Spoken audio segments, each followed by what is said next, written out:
that night. You know, we have to dare to dream. So let's believe in the dream, and for just a handful of days, weeks and hours, make this possible, where we elect Catherine Connolly as our next president.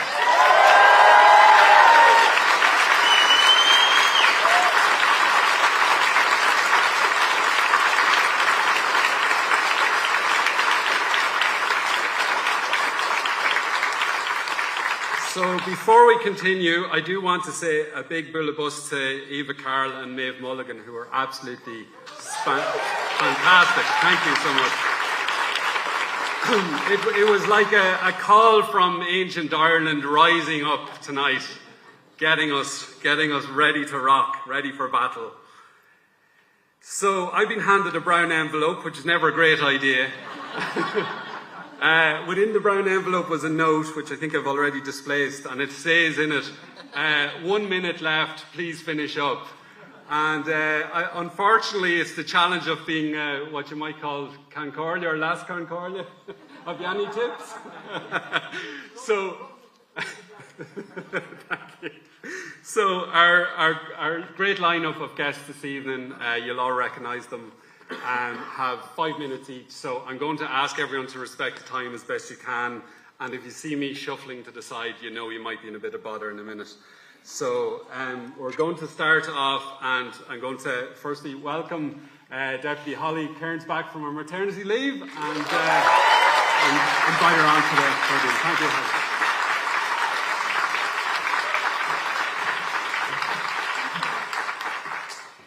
Good evening, everyone. It is so brilliant to see so many people here tonight from all parties and none, and for one simple reason: to elect Catherine Connolly as the next President of Ireland.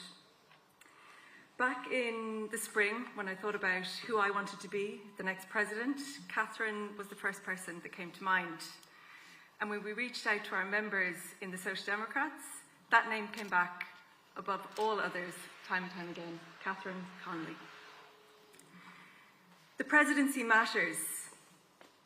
The presidency represents who we are as a people, and perhaps more fundamentally than that, it represents who we want to be. I feel so lucky to have had presidents in my lifetime like Michael D. Higgins, like Mary Robinson, who represented us so well on an international stage and spoke out when it mattered. It's really important that we continue to be proud of the person who holds the office of President, and that is why we're all here tonight. Catherine's record speaks for itself. She's dedicated her whole life to using her voice on issues like disability, climate, housing, and on Gaza, to standing up for the most marginalised. Catherine had always been a voice that I admired in politics, but it really wasn't until I entered Leinster House that I, A, discovered how incredibly warm and sound she is, and B, appreciated the very unique position that she holds. Dull debates can sometimes make you lose faith in the system. Far too often you're speaking to an empty chamber, or one that may as well be for as much as people are actually listening to each other. But that's never the case when Catherine speaks. Because when Catherine stands up to speak, although she's so softly spoken, everyone listens. That's because there is a quiet, unshakable strength to Catherine. You know that she's considered the issue deeply on a legal and on a moral level. You know that she'll be heartfelt and that she will cut through in a way that no one else can. And you know that she will always speak truth to power. The genocide in Gaza has exposed the cowardice of our so-called world leaders. It's almost impossible to believe. It is unbearable to watch. Catherine has always been an advocate for the rights and the dignity of the Palestinian people. She has stood up, spoken out, and demanded action time and time again. Catherine is the only presidential candidate who understands that neutrality doesn't mean standing aside. It means standing up for peace, for dialogue, for human rights, and for international law. We need someone in the Oireas who truly represents us and who will show real leadership. We need someone who will shine a light on injustice to bring us together as a nation, north and south, and inspire us all to do better. Catherine Connolly is that person. It's inspiring to see so many of you here tonight. I can feel the momentum building behind this campaign. It's an exciting time for us all to work together to elect the next Uachtaráin na hÉireann, Catherine Connolly. Catherine, I want to take a moment to thank you for putting yourself forward. We all know that a presidential campaign isn't easy. It can be brutal, and I'm just so, so grateful to have someone like you to campaign for and someone like you to vote for. I also want to thank Catherine's team for facilitating me and allowing me to speak as early as possible tonight. It's my first night away from the baby since going back from maternity leave, and I might have to run out of here now because I'm already a bit late for her bedtime. Just another reminder, not that we have needed one, that we need more Mná in public life.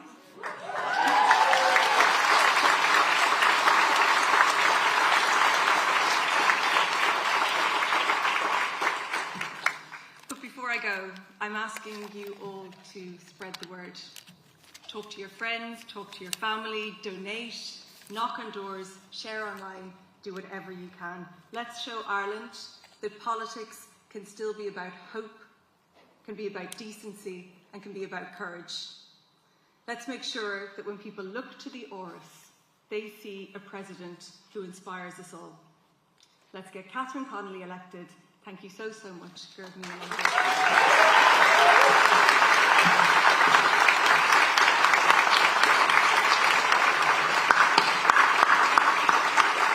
Thank you so much, Holly. Thank you.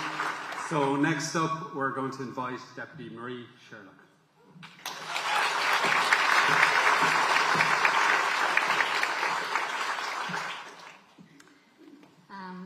Catherine Connolly, I am delighted to be here, to be sharing this platform with our colleagues across the left this evening, and to be able to offer our support in the Labour Party to you to become the next President of Ireland.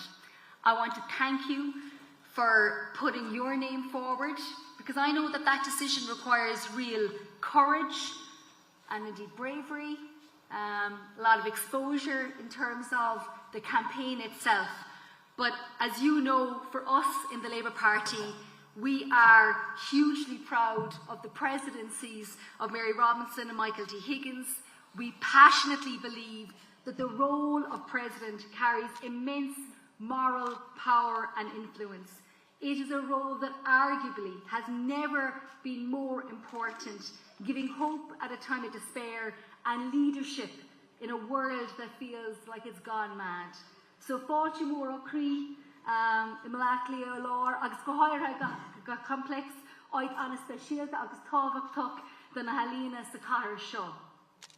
For many years, Catherine, I have admired your tireless passion for social justice and your unequivocal, uncompromising commitment to achieving greater fairness in our country. When it wasn't popular to speak up on certain issues like women's rights, on the right to choose, you were there advocating alongside a small number of others. The beauty of us all on this stage is that we certainly don't agree on everything. In fact, I think we probably squabble about lots of things all night long. But we all know about the power of the collective. As trade unionists, as activists and campaigners, we know that together we can be greater, we should be greater than the sum of our individual parts. There is a broad, common set of values here, not just a rejection of the current government, but actual common ground on the need for decent working conditions, climate action that actually benefits all, commitment to an active state, a shared island, an end to war and peace in the Middle East. This election is about a choice for those who want to cling to the certain and safe things in life, and there will be candidates. There are candidates for that. but for the hundreds of thousands of others in this country out there who want a voice to speak out, who want a president to speak the uncomfortable truths, who want a president to lead with moral courage and, crucially, to give people hope, then we need to see Catherine Connolly elected as a next Uachtarán na hÉireann.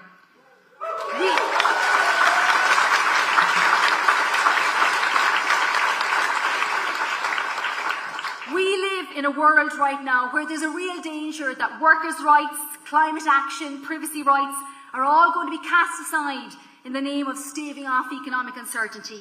We live in a world, in a city where some try to use our flag as a symbol of hate and division and intimidation, where intolerance and racism is growing, where the basic right to a home is becoming ever more distant reality for so many people out there. That is why we need a president who can give voice to those who feel they don't have a voice, who can give voice to the real challenges in our society, who can give voice to the terrible, terrible injustice that is happening in our world right now. For many years in the trade union movement and the Labour Party, I have been party to conversations about forming a common left platform. Tonight and this campaign is very much about that. Catherine, bevralam gach rachwi urtsa, nílim in ein áras, cad sais dúthlán os ar gór, ach tám saléirinish, ní neart go cur le céile.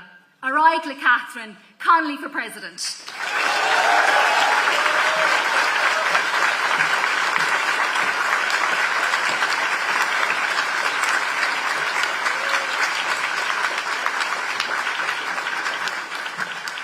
Whoa, things are getting fairly heated up now. I do want to say that as we gather here and as we hear from our speakers, there are canvassers out all over Ireland right now. And also that this room was oversubscribed, and I believe we have people watching in Panty Bar, say hello to them. And we have people watching in YouTube in countries all over the world. So there's a ripple beyond this room that is going out currently. And this campaign, as Catherine well knows, because she's been on, how many counties now? I won't put you on the spot. Okay. Many, sound a bit Trump, doesn't it? Many counties. Well, I've been following her closely, and she absolutely has been putting up the miles around. So this campaign is well underway, and Catherine put herself forward much earlier and has been out there. So there's a real grassroots momentum. And now we have a big political momentum coming in behind it, and we have this great consolidation happening here tonight. So this is something truly, truly special. So on we go, and our next speaker is Deputy Roderick O'Gorman. You're very welcome.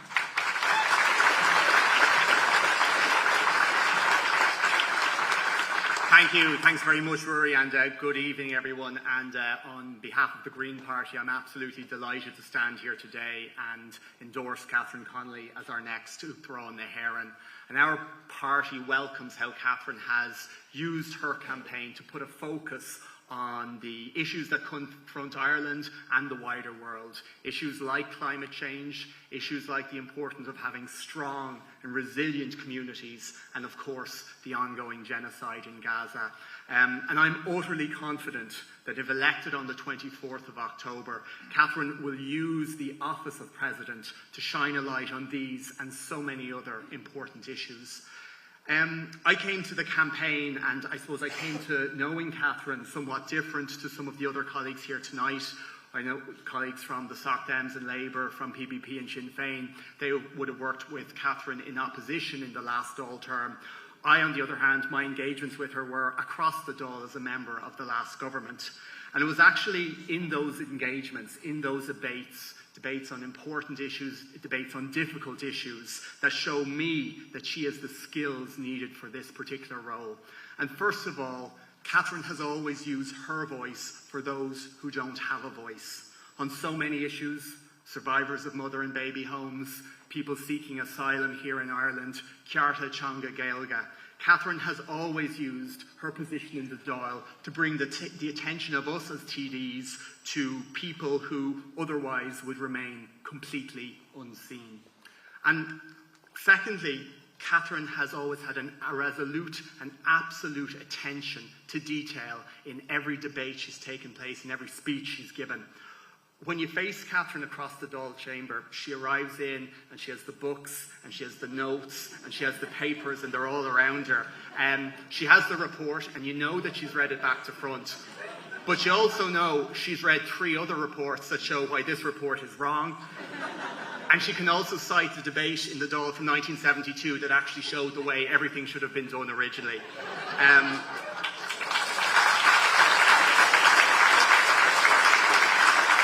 But I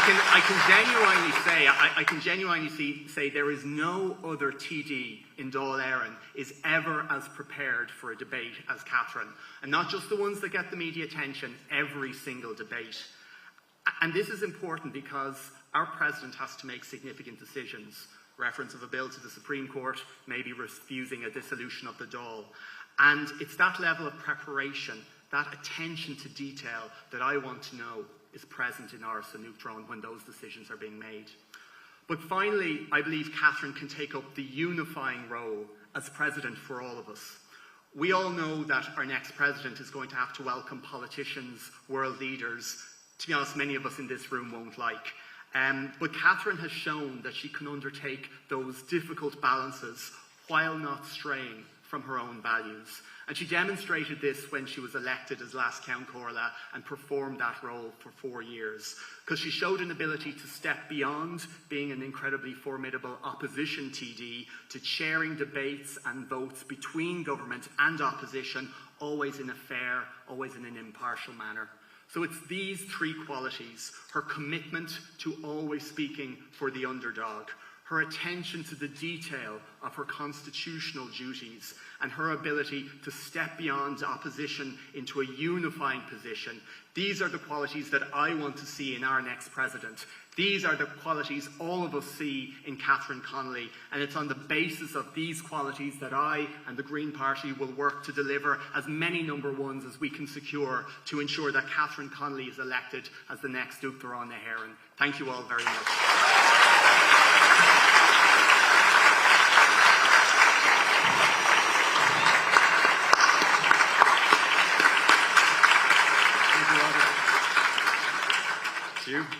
So I'm looking forward to all our speakers and have been, but I'm especially looking forward to our next one, Senator Eileen Flynn. Please welcome.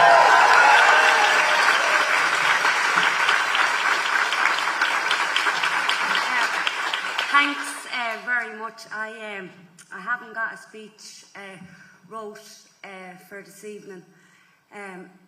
Over the last 5 years, I got to work with Catherine as a colleague. I spent 4.5 years next door to her in an office, and I heard when I was in about 6 months she was a clinical psychotherapist, so I wanted to stay away from her.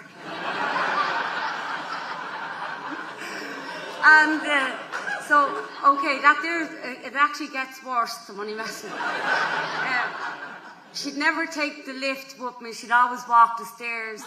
I found out last year she was a mother of 2. It took me years to get to know her, funny enough. She's a bit like myself. She'll talk about politics and everything else that goes with it, but she's a very private person. And one of the ushers commented to Catherine last week, and we were talking about it over a cup of tea, and that's how we got to know each other, was through the cups of tea, cups of coffee, and for Catherine I think it's more carrot cake, for me it's cheesecake, and but she keeps me grounded as a politician, as an independent politician. She keeps me grounded. And talking about politics, I need to thank the Greens, Labour, Sinn Fein, the Soc Dems and People Before Profit and other independents for coming together. And I have to say this, I don't believe for a minute that this is the left uniting, etc. I believe that Catherine united us.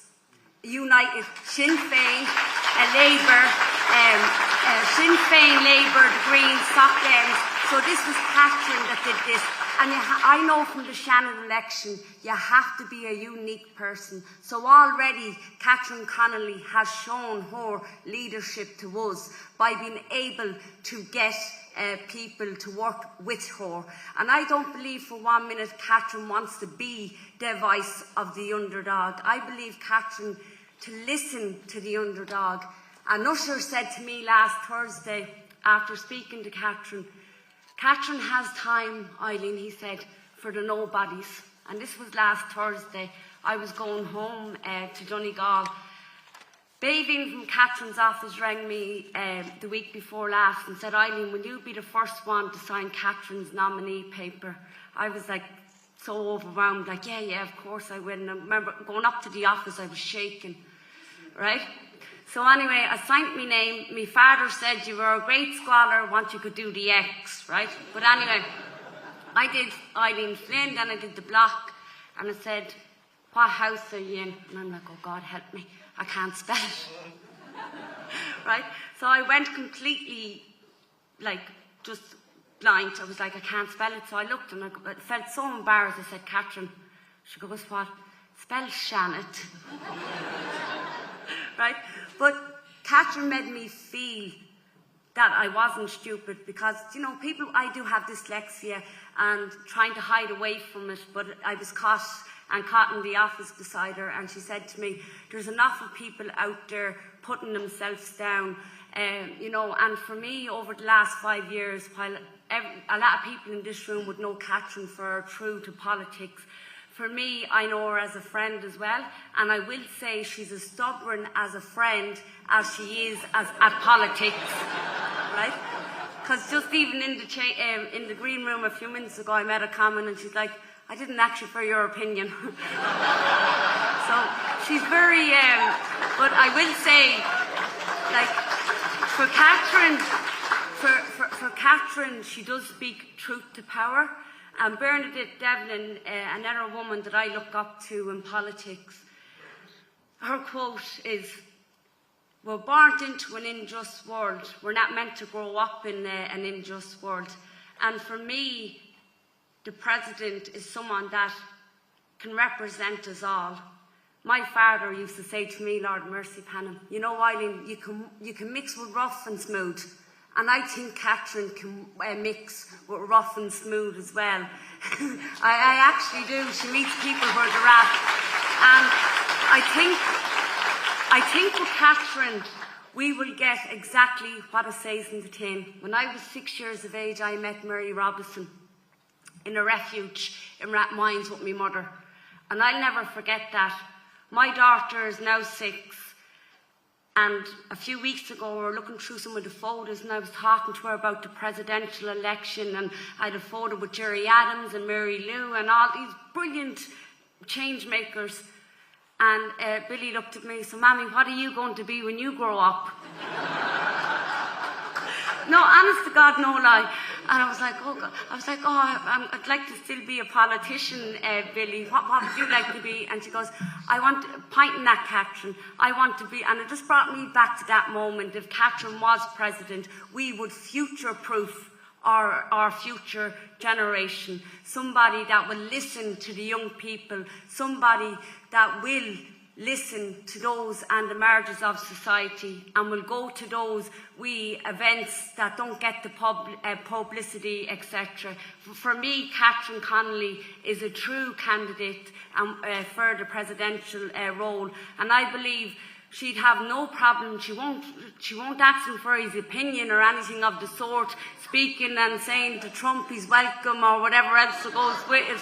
But she won't, again, she could represent all of us in this country, very elegant and respectful as well. Just one last thing before I go. The Irish language is very important.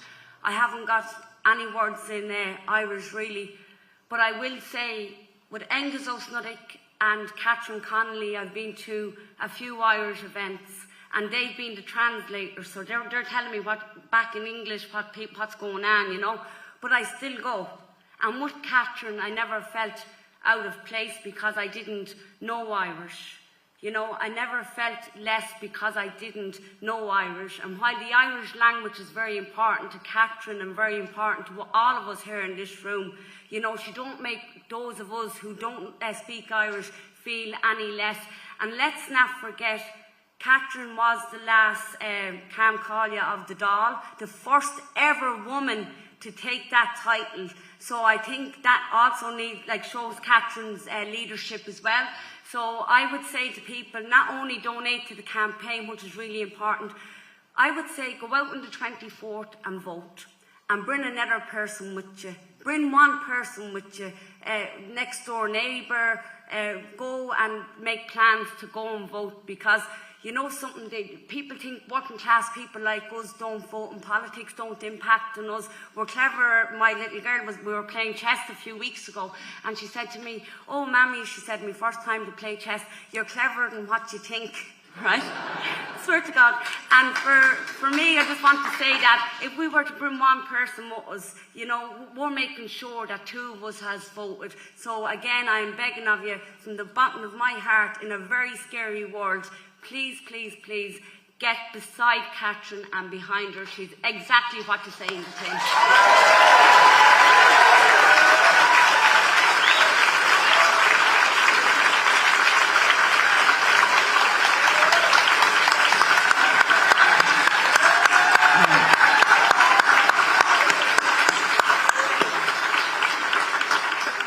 Thanks, Eileen. I think Eileen's candidacy might be up for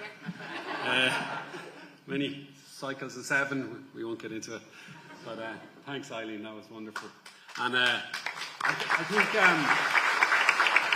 think what I got a lot from that, I'm sure you all did too, is just that personal testimony of meeting Catherine, the human being. I know this must be slightly cringeworthy for you, Catherine, right? And it's going to get more so, right? But, you know, her CV, we'll get to that more so as well. But just the titles, the credentials, they're all important. The vast experience, the clinical psychologist, the barrister, I read the other day. The cleaner. Yes. Teacher. Triathlon runner, marathon runner, I read the other day. It was kind of endless, and it's all very impressive, but it could be kind of intimidating in a way. And in one way, what I care most about is what Eileen said, is how do you treat someone when you meet them, whoever they are. And that's who we need in there in the Phoenix Park, is a decent human being with kindness and decency and love in their hearts. And that's what we have here.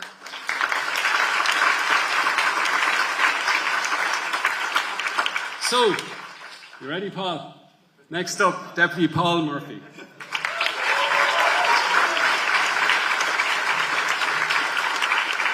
Thanks a lot, Rory.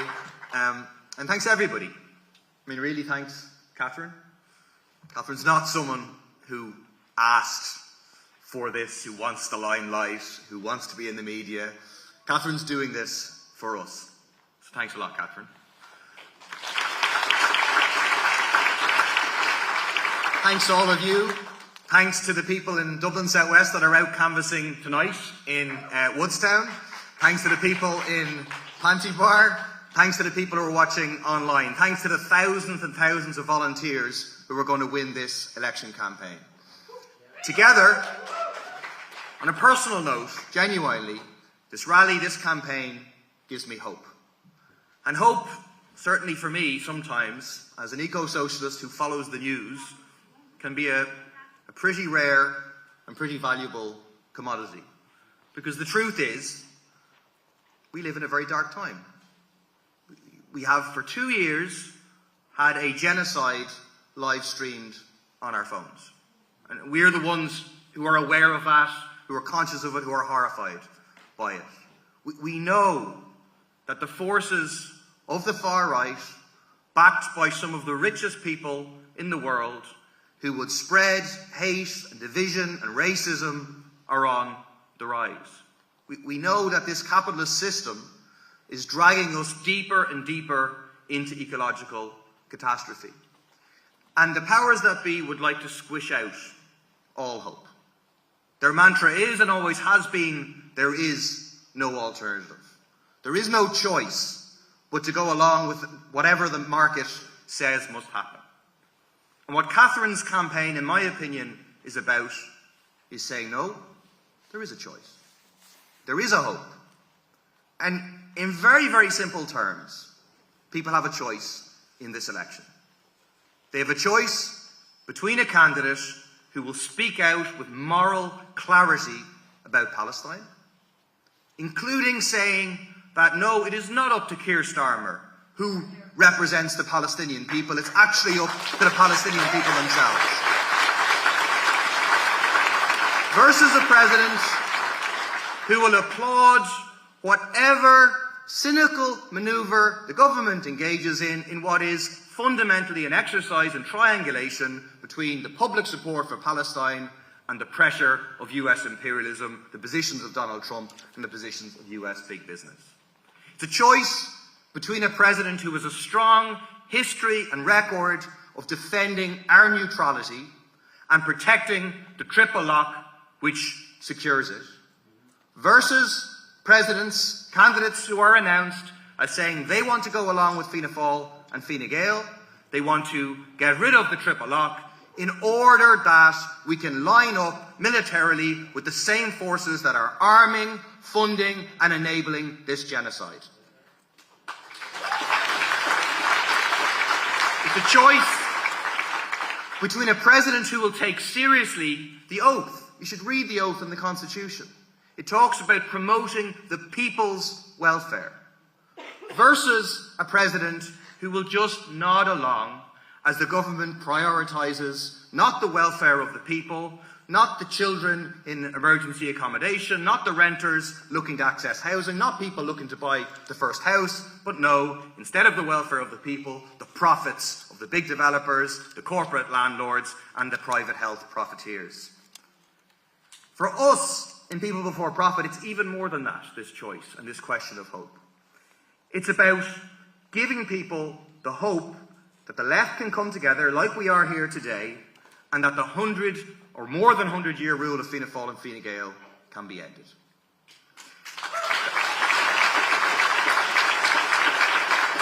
That together, just as this presidential election is going to be a straight choice between Fianna Fáil, Fine Gael and Catherine Connolly, we can make the next general election a straight choice.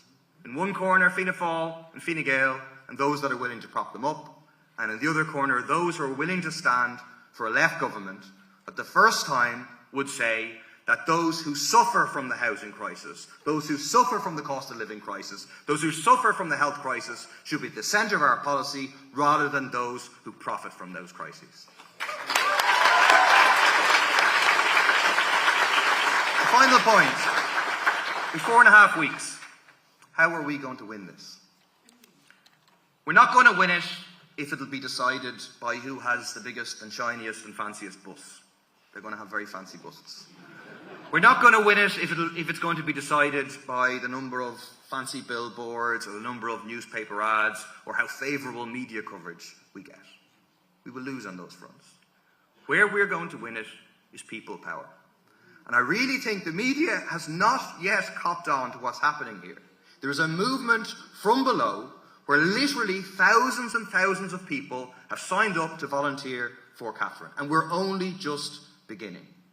That's what's going to win it. It's turning those people into teams of activists for Catherine on a constituency basis, getting the posters up tomorrow night, getting the doors knocked, hundreds of thousands, if not millions of doors over the next 4.5 weeks, and within our movements, within the trade unions, within the housing movement, within the Palestine movement, within the anti-racist movement, saying Catherine is the candidate of our movements.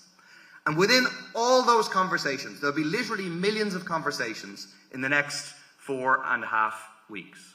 I think one crucial message that relates to what Eileen is saying is, what will determine whether we win or not is if we can inspire those who would not normally vote in a presidential election. Those who think it's not that important. If we have a clear message to young people, to working class people, to older people, people of all demographics, to say, you really should come out and vote. And in very simple terms, what I'm going to say to people is this, is that this is your opportunity to strike a blow against Fianna Fáil and Fine Gael. This is a big step towards ending their rule. We know the presidency isn't everything. We know we need to win a general election. We know we need to have mass movements, but this can be a big step. But also, if we wake up and the election results, the opinion polls, exit polls are out, and we know that Catherine Connolly wins, think about what a massive blow it is to the government's plans to scrap our neutrality. Massive blow. So vote Catherine Connolly, number one, defend our neutrality, and elect a president who will listen to people, but even more than that, who will stand with people and will raise their voices. Thank you.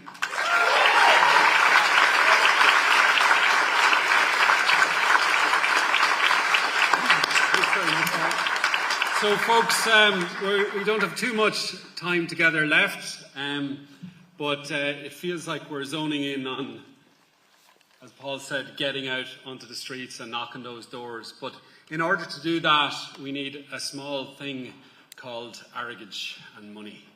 And as you know, this has to date not been a big money campaign. And indeed, history is not made necessarily by big money campaigns, but it does bloody help.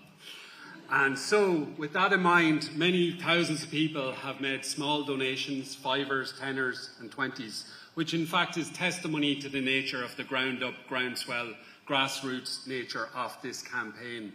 But that being said, bigger money is going to be needed, not necessarily for the fancy buses, but certainly for the posters, for the online, and for all the necessary mileage that needs to go into this big, big fight, because I don't think we can underestimate what is going to come at us as well. So there is merchandise available, which are fancy T-shirts and sweatshirts and hats and all sorts. Sounds like hat scarves and anyway, we won't go there. But so please do donate, and anyone watching online, CatherineConnollyforpresident.ie, and I will leave it at that. So. Paul talked about a united left, and I suppose I would also like to say, for me, it's certainly not just about a united left, but a united Ireland. And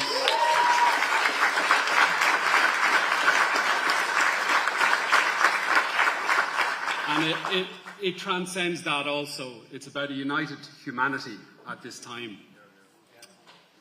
So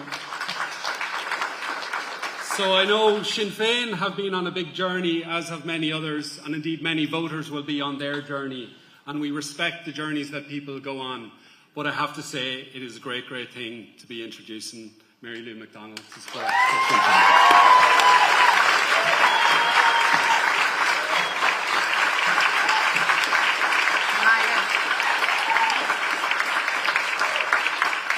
So listen, I'm going to respect my time very, very scrupulously, because I know Catherine and that gavel. Right? I said to her, if you pull out that gavel, I will freak. So she's promised she wouldn't. So, Cordia, here we are. We are together. We are determined. And my friends, we are ready to move heaven and earth to elect Catherine Connolly as our next Uachtaráin na hÉireann.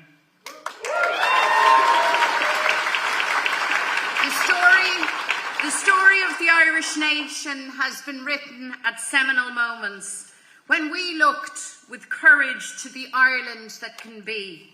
An Ireland shaped by our shared values: fairness, equality, compassion, community, economic justice, and the reunification of our country. An Ireland that rises to the promise of the proclamation of the Republic, the pursuit of the happiness and prosperity of the whole nation, cherishing all the children of the nation equally. A united republic where you can have an affordable, secure house, access to timely health care, where every child has a school place, where our young people can build a good life here at home, where citizens with disabilities enjoy their full citizenship rights, where care is truly valued and carers fully respected, and where no child is left to wait and wait for surgeries that would change their lives. that would save their lives. Friends, these are the values that are hardwired into the DNA of Catherine Connolly. She is a woman of the utmost integrity, a woman of honour, who has always stood up for the voiceless and for those left behind. An ordinary, extraordinary woman, a proud Gael, driven by a vision of Ireland where the aspirations and well-being of the people come first. Catherine is about the future. And inch by inch, we are getting closer to a united Ireland. I believe that we will see unity referendums during the term of the next presidency. And Catherine Connolly will be a president who champions Irish unity in our time, because reunification is the very best way to unlock all of Ireland's incredible potential and build our new future together.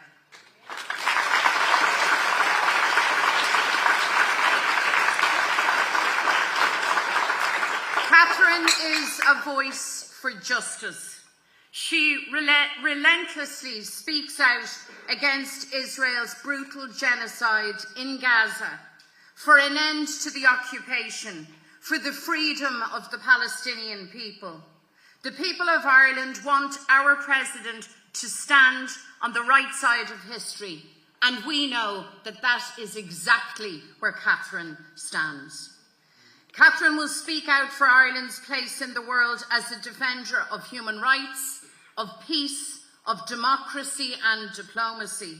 And she will defend our proud tradition of military neutrality. Let me tell you this, Jim Gavin won't do that. Heather Humphreys won't do that. So the line for this presidential election has been clearly drawn. And on one side of that line stands Fianna Fáil and Fine Gael with their desire to dismantle the triple lock and to tear down our neutrality. And on the other side stands Catherine Connolly and all of us with her, who will fight tooth and nail to stop them. And together in this campaign we will say, hands off Ireland's neutrality.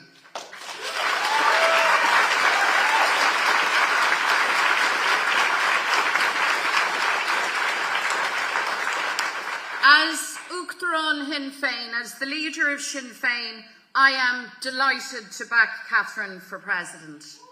The combined opposition, the combined left is uniting behind you, Catherine. This is powerful, this is uplifting. And we unite consciously to take on the stifling, broken politics of Fianna Fáil and Fine Gael that has done so much damage. We come together to demonstrate that a better way is possible and available. Those parties that control government have delivered nothing but failure, and they should not, they must not be rewarded for failure with the presidency. We want to get Fianna Fáil and Fine Gael out of government, and we want to keep Fianna Fáil and Fine Gael out of the Áras.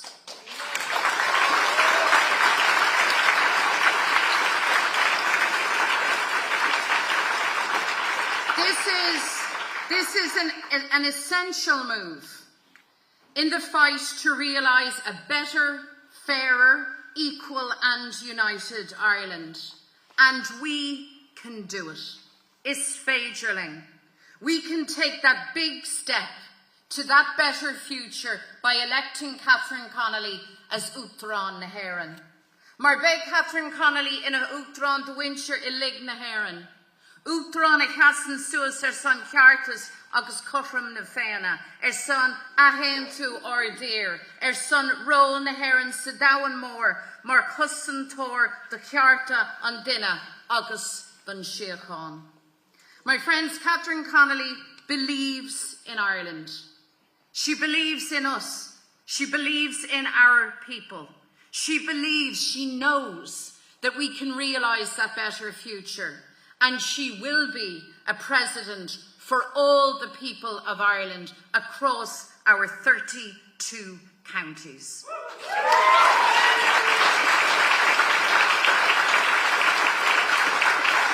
So I am here, and I am honoured to be here this evening to say simply this: let's do this. Let's give this everything we've got. Let's leave no stone unturned. Let's work together. Let's make this happen.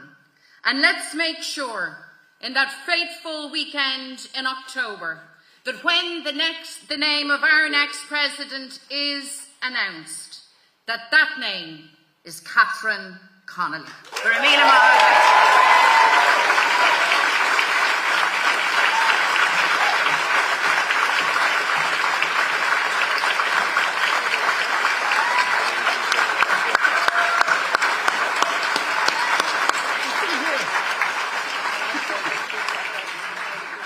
I'm delighted. I just realised Holly's still here. I'm worried about the baby. It's okay. It's okay. The future is safe. So we've arrived. Sorry, that was a terrible distraction. Mary Lou, thank you so much for your speech. Thank you, Roderick. Thank you, everybody. It's as somebody that has been involved in civil society for about 25 years in youth and community work. There are many times, like many people, that it's easy to kind of grow frustrated, angry, not necessarily bitter, but we can lose faith, and we start to wonder, especially as the grey hairs start winding in, am I ever going to see another way in this small little island of promise that we hold? And so here it is upon us, you know. The recipe is within the room. It is the people, it's the passion, it's the ideas, it's the dream. It's the vision that goes beyond the presidency. It's into the streets, it's into the fields, it's across the land to have a better Ireland, a kinder, more decent, fairer Ireland that is rooted in justice. And that's what I want to see, and I feel that right now. I do feel that. And I feel we have a president that can help bring us on that journey. And I feel I'd love to hear from her now. So, Catherine Connolly, everybody.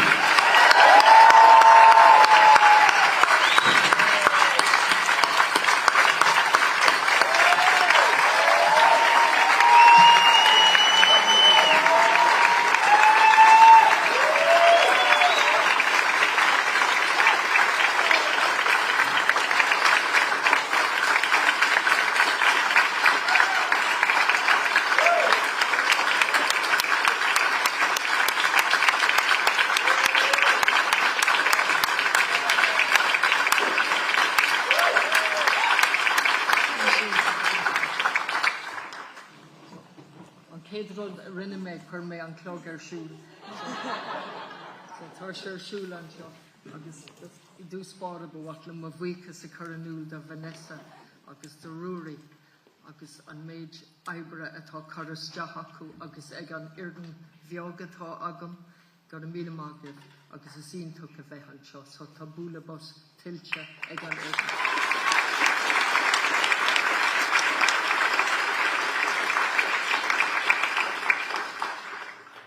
I think it's important to thank the leader of the Green Party, Deputy Sherlock, who's here representing the Labour Party, the leader of Sinn Fein, Mary Lou, Holly Cairns, who has stayed and neglected her baby, which is Independent Senator Eileen Flynn, who has finally made a laughing stock out of me. And I welcome that. She's promised that for a long time.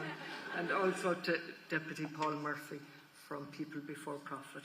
I also see Deputy Brian Stanley and Seamus Seeley, and forgive me, Councillor Declan Bree from Sligo, and Tosagam Gowil, Dini Taka, o Cian the Tira, agus o Cian Bla Clia, Conna Vechan Shaw, Lekela. I want to thank you all for coming. I know you've travelled from all over the country and every part of Dublin. And I am overwhelmed, and I'm certainly cringing with the praise.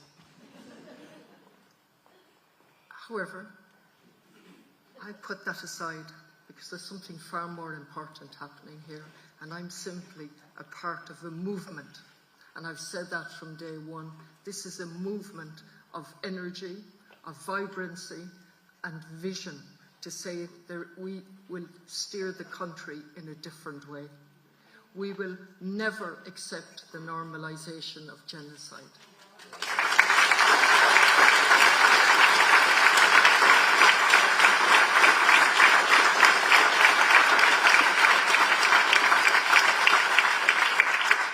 We will never accept 16,000 households. 16,000 households. We don't even know how many people without a home as collateral damage to an appalling and unacceptable neoliberal ideology that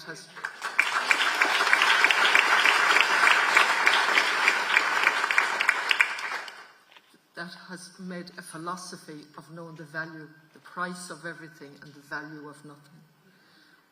A home is the most essential ingredient to give security of tenure, whether that's in a local authority house, whether that's a bought house, a rent-cost rental. It is the most basic ingredient of a society and of a republic. And it is not the collateral damage is not acceptable. A public health system, and I'll come back because I've been asked to talk a little bit about my family, which I'm reluctant to do because I'm extremely private, and so are my sisters and brothers.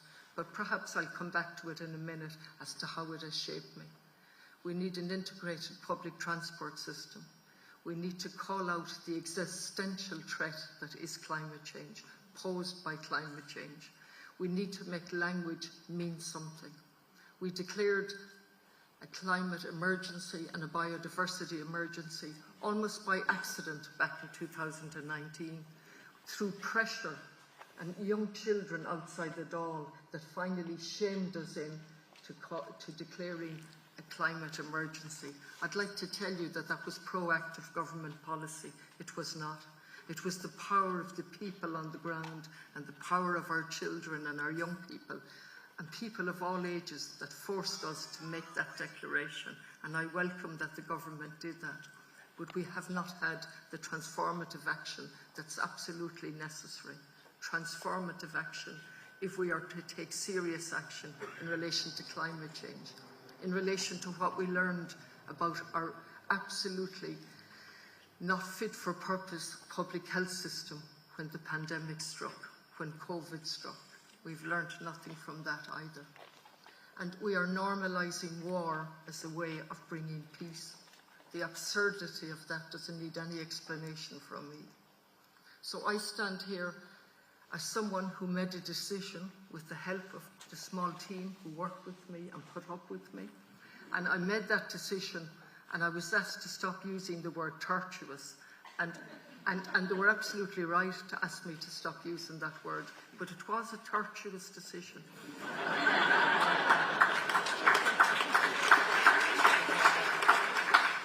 And it was a tortuous decision for many reasons, because who am I to say I should be President of Ireland? What gives me the right to stand here before you and say I represent you as President of Ireland? So it took me quite a long time to come to terms with that and to realise that people see in me the characteristics that they wish to see in a president. I'm not presumptuous or arrogant to say that I'm the right person. I'm responding to what people see in me. Sometimes I don't see it myself. And I take no credit for those characteristics. I got them from my father and mother and my siblings. There were 14 of us.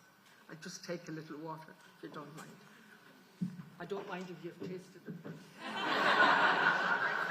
For your safety.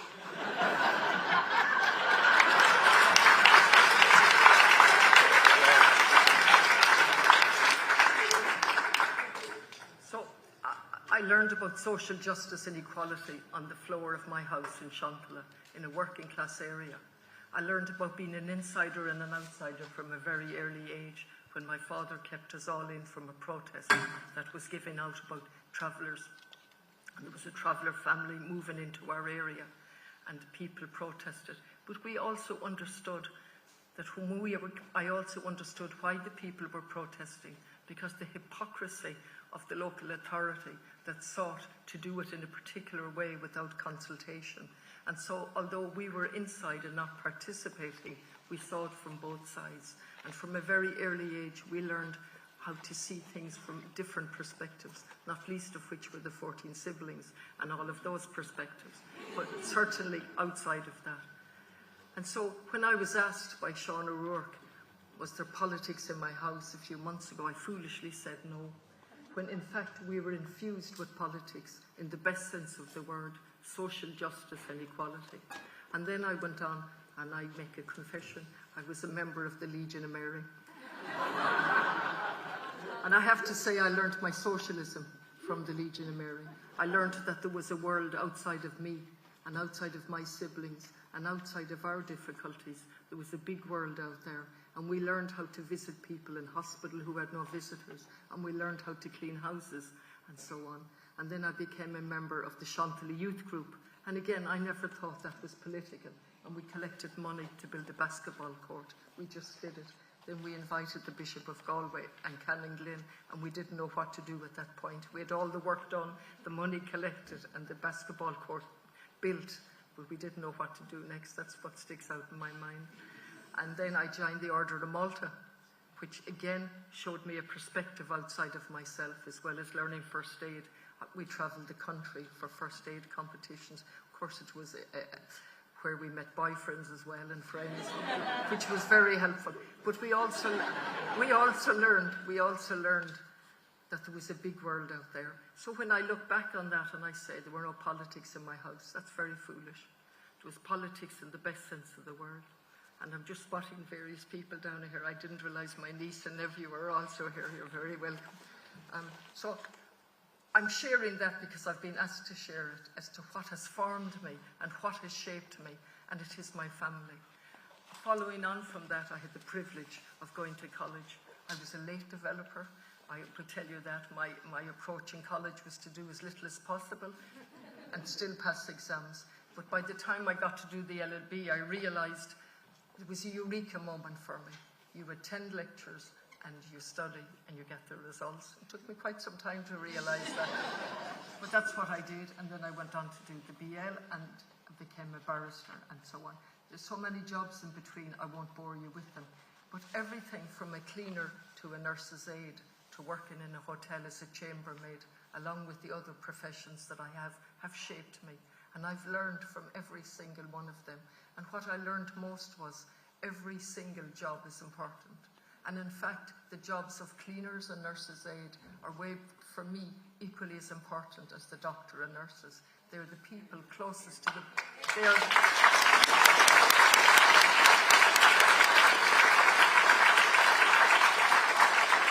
are the people closest to the patients. And any research that I read as a clinical psychologist going back was they were instrumental in the rate of recovery of the patient. So I'm at 10 minutes now, and I'm very conscious of time, so I'm going to come back around to President. That's what shaped me. And I have regarded education as a privilege and something that gives me the confidence to say I actually don't know things. That's what I look on education for. The more you get, the more you realise you don't know. And the confidence to say that, but I will go and check, I will go and read, I will reflect, and I'll come back. And so I have made the decision, tortuous as an all. I know somebody down there is cringing when I repeat it, so forgive me. I have never looked back since I made that decision. And I made that decision not based on party support, although I come back to the parties who made that decision very easy made that decision early for me, and then came in behind me. I made that decision as Lascian Corla to stand, because it is important to stand up and be counted. We never anticipated winning the election as Lascian Corla. In fact, it came as a complete shock to me, I have to tell you, because my ambition and my aim was to stand as somebody who would unite the left, that we would not give a gift on a plate to Fianna Fáil and Fine Gael and those who joined in with them without a competition. And I made the decision to stand as president in the same manner, based on many, many messages that came to me one way or another. Having made that decision, and the parties came in behind me, I am absolutely delighted, and I want to thank each and every one of you for that. Because what's happening here is not about me. I'm just a symbol. I am a symbol of a movement that says we can do this differently. We will not normalise violence, genocide, housing, 16,000 I said, and so on. And if when we look at that, the theme is a narrative, isn't it? The strong, strong narrative that there's no other way. But we will show them that there is another way. We will show them that peace is not an unacceptable word. Genocide is unacceptable. Violence is unacceptable. Peace is not unacceptable. It is.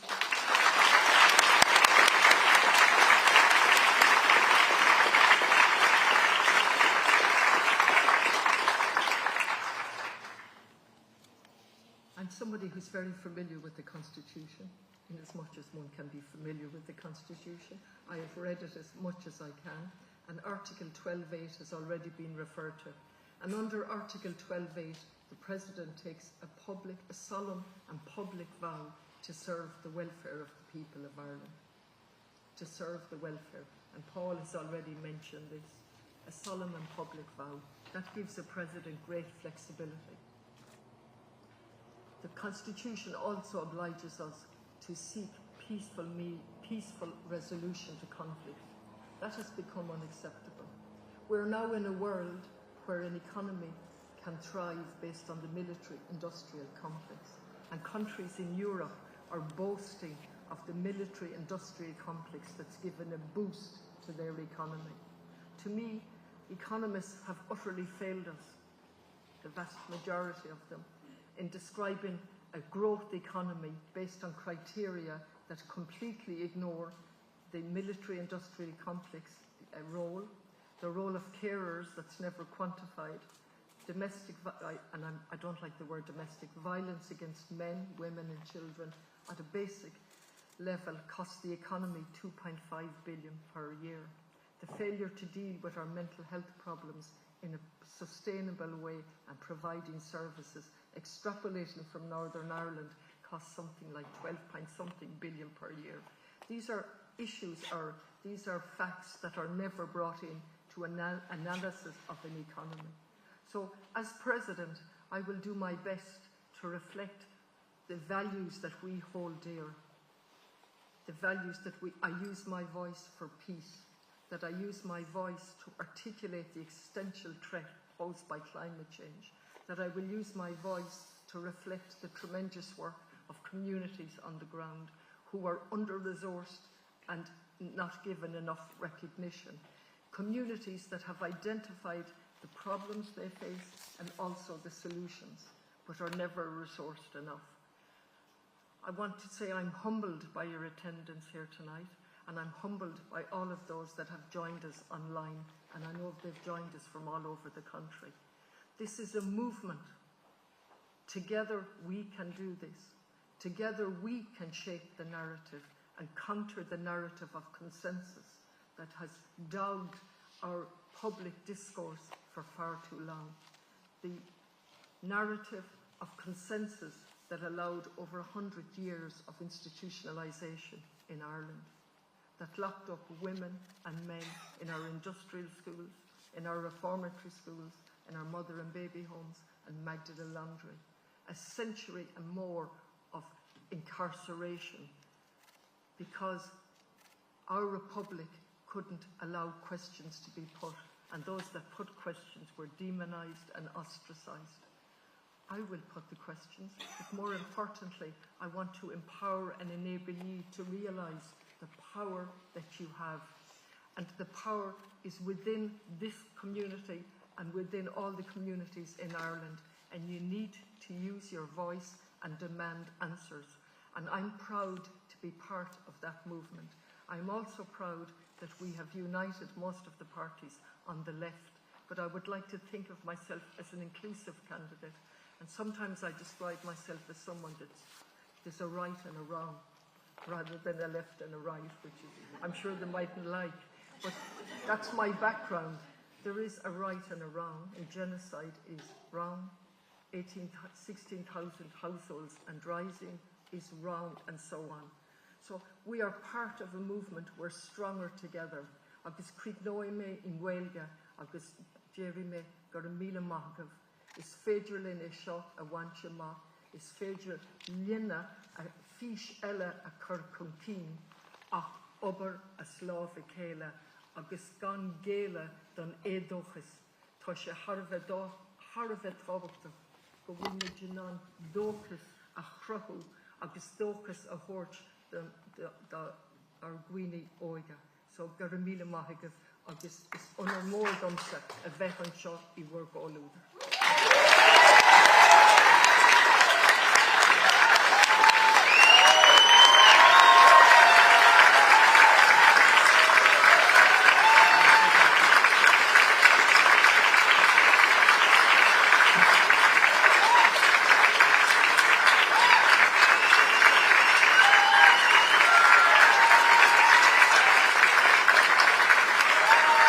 I think we can go louder.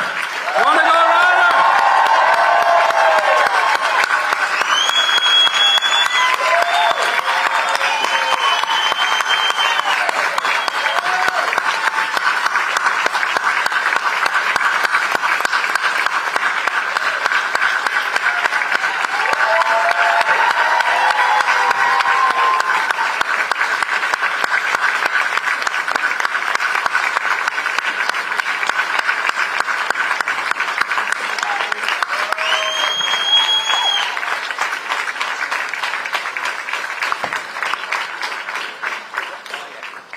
So, folks, here we are.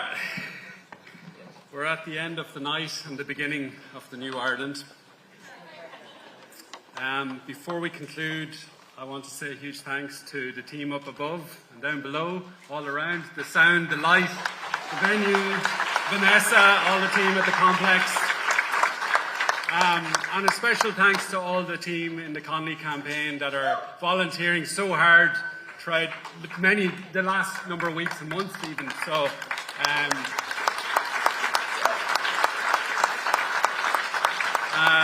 special thanks to Ava and Maeve for the music earlier.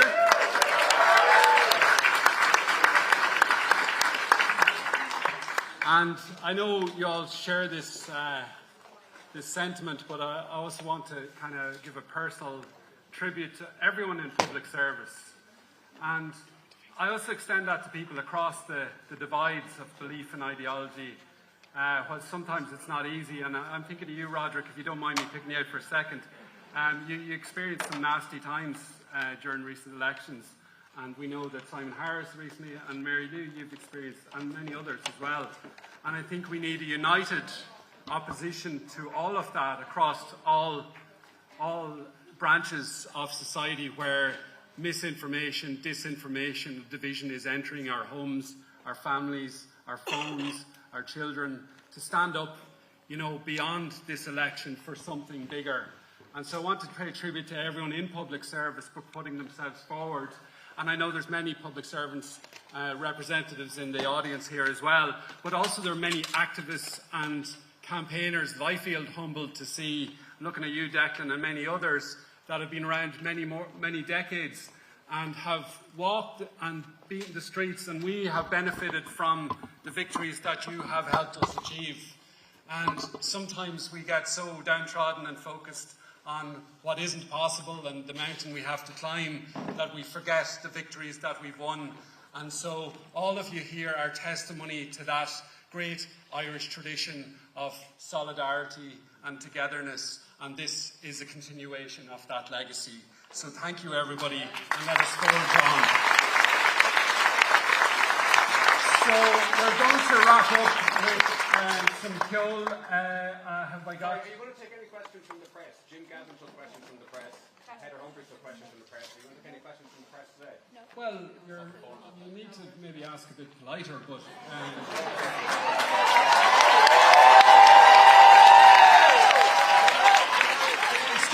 excuse me, sorry. You can shout at me all you want. Two presidential campaigns. Excuse me, sorry. Excuse me, me, I don't know who you are. Just give me 1 second, I'll answer you. My name is Rory. I'm volunteering to MC tonight, and you've just started shouting up at me all of a sudden, right? I'm happy to engage with you, no problem at all. So if I can ask someone from the Connolly campaign to talk to this man and make... Very significant today. And you're not even on the radio today, and she won't take questions. Yeah, but she knows she won't take follow-up questions on. It's been Okay. Okay, well listen, it's not in my remit to make that decision, but I certainly don't engage in that kind of shouting and roaring, so...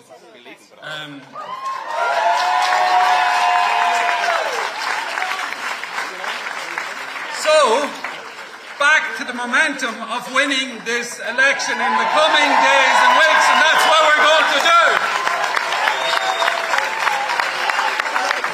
So, Sean McKenna, are you around? We have a bit of music from Sean McKenna from Ireland's hottest town at the moment, Dundalk. That's it, Sean. And we can have a united dancing performance here. But,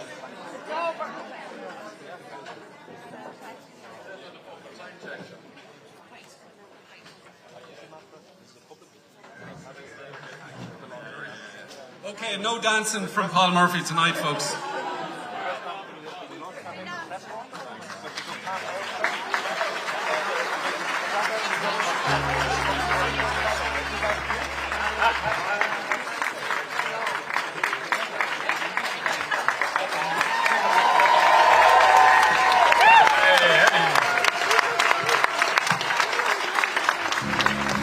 Right, I'm going to keep the spiel down a bit shorter because I'm not as eloquent as those folks who just left the stage there, unfortunately.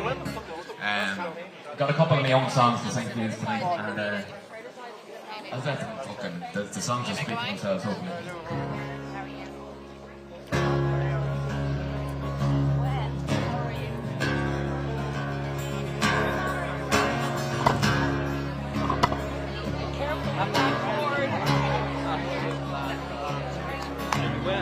Don't blame the idler, sits on the corner, sits on a corner, a cup in their hand.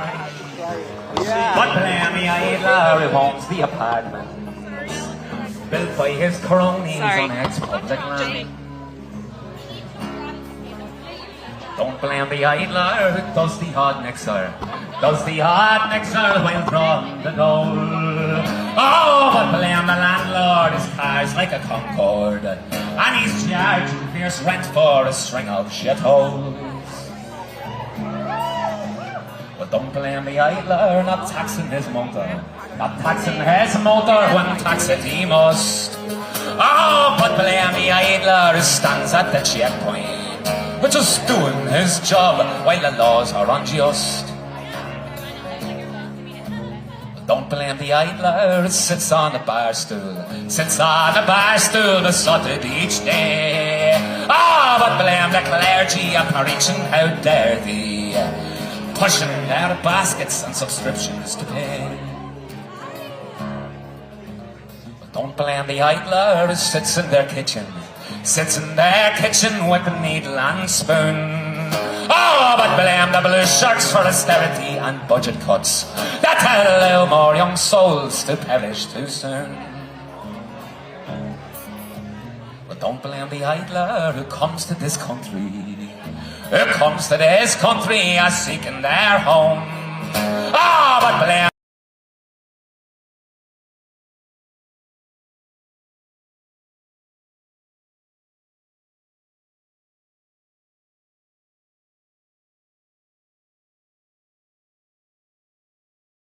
children blown away. At that age, children should not be drawing pictures of war. Children should be learning mathematics. They should be playing with friends and scratch dragons or castles, not death and destruction. Yet for the children of Gaza, this is their reality. Their horror lasted and lasts for over 700 days. Tens of thousands have lost their lives. Tens of thousands of dreams which never will come true. So many killed without the world even learning their names. Until we heard one voice so loud we could not overhear it. The voice of Hind Rajab, captured in a phone call with a red crescent while shelling rained down. After the car she was in was attacked, over and over again, killing her aunt, uncle, and 3 of her cousins next to her. She called over and over again, "I'm so scared, please come." The rescuers tried to calm her as they tried to reach her. They could not. Hind was killed before help arrived. The world failed her. As the world has also failed Kfir Bas and his brother Ariel. Kfir was just 9 months old, the youngest child abducted by Hamas on October 7th, taken with his 4-year-old brother Ariel and their mother. Both were killed in Gaza by terrorists. The world will remember their names as symbols of innocent childhood stolen by terror. I've met with the families of the hostages, fathers, mothers, siblings, aunts, grandparents, still waiting for their loved ones to come home from wherever Hamas is holding them after more than 700 days. I've also met with Palestinian families, fathers, mothers, siblings, aunts, and grandparents, whose loved ones are buried in the ruins of Gaza. Their message is always the same: we want peace. Or as one Israeli mother told me, "It does not bring my child back if a Palestinian mother loses her child in Gaza." Humanity is not about choosing sides. It's about recognizing that every life matters the same. A life is a life. A Palestinian girl's life is a life. An Israeli boy's life is a life. All the children of the Middle East deserve to grow up knowing only the sun shining on their schools, the laughter of their friends in the playground, and the joy of a meal shared with their families. Not the horrors of starvation, not the horrors of war and terror. Excellencies, the General Assembly has been very clear. We need an immediate, unconditional, and permanent ceasefire in Gaza now. Israel must immediately facilitate the full, rapid, safe, and unhindered entry and delivery of humanitarian assistance to all Palestinian civilians. Hamas must immediately and unconditionally release all remaining hostages. But the horrors of Gaza make equally clear that we cannot allow such devastation to happen again. While the situation in Gaza is unacceptable, settlement expansions and demolitions in the occupied West Bank, including East Jerusalem, are eroding any prospects for a political solution. The decade-long Israeli-Palestinian conflict cannot be resolved by endless war, permanent occupation, and recurrent terror. The only way to ensure that future generations of both Palestinians and Israelis can live in peace, security and dignity is the two-state solution. As the Secretary General said, it's a right, not a reward, to live in your own state, as all humans around the world. We know that some think this is naive. The first resolution on this matter is almost as old as this organization. 78 years ago, the General Assembly adopted Resolution 181, laying the foundation for two states, knowing it's the only way for peace. And to those of you who argue now, but we have tried for decades and failed over and over again, there can be only one answer. If we would stop aiming for what is right because we have not succeeded yet, then evil would prevail. That would be the end of this institution. This institution which promised to save succeeding generations from the scourge of war. It would erode the UN's foundational mission to achieve peace, justice and equal rights for both Israelis and Palestinians. Excellencies, that is what today's conference and the New York Declaration are so crucial. The message we are sending today is no, we are not giving up. The international community does not only remain committed to the two-state solution, we are also identifying tangible, time-bound and irreversible steps for its realization. And we are willing to take decisive measures and provide international guarantees. Of course, this conference and the New York Declaration will face criticism. Some will say a piece of paper cannot change realities on the grounds for Palestinians. Others will dismiss the vision of two states outright. But the fact remains, the New York Declaration was endorsed by 142 member states. And this majority clearly says the war in Gaza must end now. It condemns the attacks committed by Hamas against civilians on 7th of October. It condemns the attacks by Israel against civilians and civilian infrastructure in Gaza. It calls on Hamas to end its rule in Gaza and hand over its weapons. A sovereign and viable state of Palestine needs to be established, living side by side with the state of Israel in peace and security, with mutually recognized borders and full regional integration.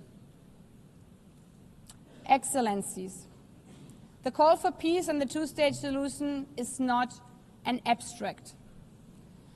Not for the children watching missiles destroy their school. Not for the families waiting for news that their sons and daughters might be released from captivity. Not for the UN staff in Gaza who have witnessed their colleagues shot. Not for those who have been injured or maimed and will have to live with the trauma of this conflict for the rest of their life. It's an aspiration, but it's also an obligation. We owe it to the memory of Fint, Queer and Ariel and the many, many others. And we owe it to the children like Rimas, Enas and Rital, and all the children of Palestine and all the children of Israel, hoping for a better tomorrow, so that they may not inherit rubble, grief and despair, but safety, dignity and hope, to live one day in peace, side by side.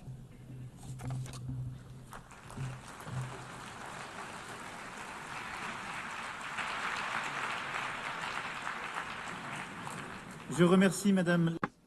I thank the President of the General Assembly. I now invite His Excellency Mahmoud Abbas, President of the State of Palestine, to deliver a statement via video conference.